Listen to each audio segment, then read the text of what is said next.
इस समय हम उत्तराखंड के जनासू में हैं और जनासू में जो काम हम आपको दिखा रहे हैं वो ऋषिकेश कर्णप्रयाग रेलवे प्रोजेक्ट का काम है।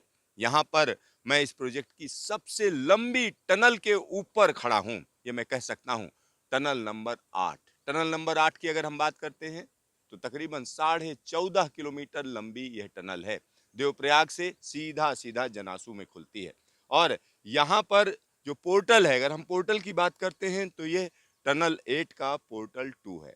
ऊपर से हम आपको दिखा रहे हैं, बिल्कुल उसी के ऊपर हम खड़े हुए हैं और यहाँ आप देख सकते हैं कि किस तरीके से निर्माण कार्य चल रहा है।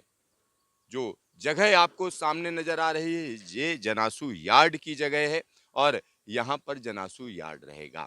यहाँ एक और चीज मैं आपको बताना चाहूंगा, पास में ही एक पुल, जो पुल आप देख रहे हैं यह लछमौली का पुल है। लछमौली पुल बोला जाता है और यह ओपन वेब गर्डर पुल है और यह अलकनंदा नदी के ऊपर बनाया गया है। यह बनकर तैयार हो चुका है। यह पुल हम कह सकते हैं कि राही इंफ्रा ने बनाया है और इस पुल की एक और बड़ी खासियत है, इस पर जो ट्रेन है वो बड़ी तेजी से जाएगी और दो जिलों को सीधा सीधा ये जोड़ती है। एक तरफ पौड़ी है, यानी पुल के इस पार पौड़ी है, उधर गढ़वाल है। तो आप समझिए ये पुल दो जिलों को सीधा सीधा जोड़ता है। नीचे अलकनंदा नदी बह रही है। आसपास आपको एक और चीज मैं बता दूं, यहाँ पर जो काम किया जा रहा है उस इस टनल के अंदर, अगर उसकी हम बात करें तो एक तरफ से टीबीएम है, यानी देवप्रयाग से टीबीएम अंदर काम कर रही है और जिस साइड में मैं हूं जनासू की तरफ, अगर हम पोर्टल 2 की बात करें तो यहाँ कहा जा सकता है एनएटीएम मेथड से यहाँ अंदर खुदाई चल रही है। एनएटीएम में क्या होता है कि जैसा जिस तरीके की रॉक जहाँ पर मिलती है उसी तरीके से वहाँ पर खुदाई की जाती है। यहाँ ब्लास्टिंग भी होती है और यह जो हिस्सा है जिसको हम तकरीबन 5 किलोमीटर लंबा हिस्सा पोर्टल 2 की तरफ से कह सकते हैं, उसके अंदर एनएटीएम मेथड से खुदाई की जा रही है और यहाँ पास में एक फैक्ट्री बनाई गई है। और यह फैक्ट्री क्या काम करती है? इस फैक्ट्री का काम है जो टीबीएम मशीन है, जिस तरीके से वह अंदर खुदाई करके साथ ही साथ टनल बनाते हुए चलती है तो उसके सेगमेंट्स को बनाना। और यहाँ पर आप देख सकते हैं तमाम सेगमेंट्स तैयार रखे हुए हैं। लगातार यहाँ सेगमेंट्स बनते रहते हैं और यहाँ से ट्रकों के जरिए सीधा सीधा देवप्रयाग भेजे जाते हैं। जनासू में सेगमेंट बनाए जाते हैं, बड़ी संख्या में यहाँ पर सेगमेंट बन रहे हैं और इनको सीधा सीधा भेजा जाता है देवप्रयाग। तो यहाँ रात दिन काम किया जा रहा है।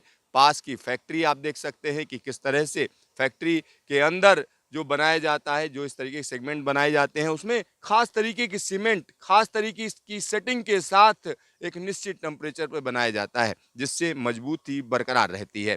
और यहाँ हम आपको पूरा ओवरव्यू दे रहे हैं कि यह जगह अपने आप में अलग इसीलिए हो जाती है। और यहाँ पर एक और चीज मैं आपको बताना चाहूंगा, आने वाले दिनों की बात करें तो इस जगह से, यानी इस टनल से आप कह सकते हैं कि सीधा सीधा सुरंग के जरिए यहाँ से ट्रेन निकलेगी। और मेन टनल की अगर हम बात करें तो यह मेन टनल है, पास में ही स्केप टनल बनाई गई है और चूंकि ये चौड़ी सुरंग है, इसमें दोनों चीजें एक साथ ही चलती हैं, एक साथ ही हैं। तो यहाँ आप पूरा का पूरा काम देख सकते हैं। यह जगह अपने आप में खास हो जाती है। और पुल के उस पार की अगर हम बात करेंगे, जहां पर ऊंचा ऊंचा ढेर दिख रहा है आपको मिट्टी और मलबे का, वह डंपिंग साइट है। यहाँ डंपिंग की जाती है, जो भी मटेरियल सुरंग के अंदर से खुदाई के बाद निकलता है उसकी डंपिंग वहां पर की जा रही है। तो एक सिस्टमेटिक तरीके से तमाम काम किया जा रहा है। और यहाँ पर एक और बड़ी बात मैं आपको बता दूं, अपने दर्शकों को बता दूं, 125 किलोमीटर लंबा यह रास्ता ज्यादातर टनल्स के अंदर से होकर जाता है। तकरीबन 85% हिस्सा टनल्स के अंदर का है, क्योंकि 125 किलोमीटर में से 103 के आसपास का हिस्सा टनल्स के अंदर से जाता है। जब यह ट्रेन चलेगी तो निश्चित तौर पर इस इलाके में लोगों को काफी सहूलियत होगी। खास तौर पर केदारनाथ धाम और बद्रीनाथ धाम जाने वाले यात्रियों के लिए यह एक बड़ी सौगात होगी। सिद्धार्थ, जनासू, उत्तराखंड।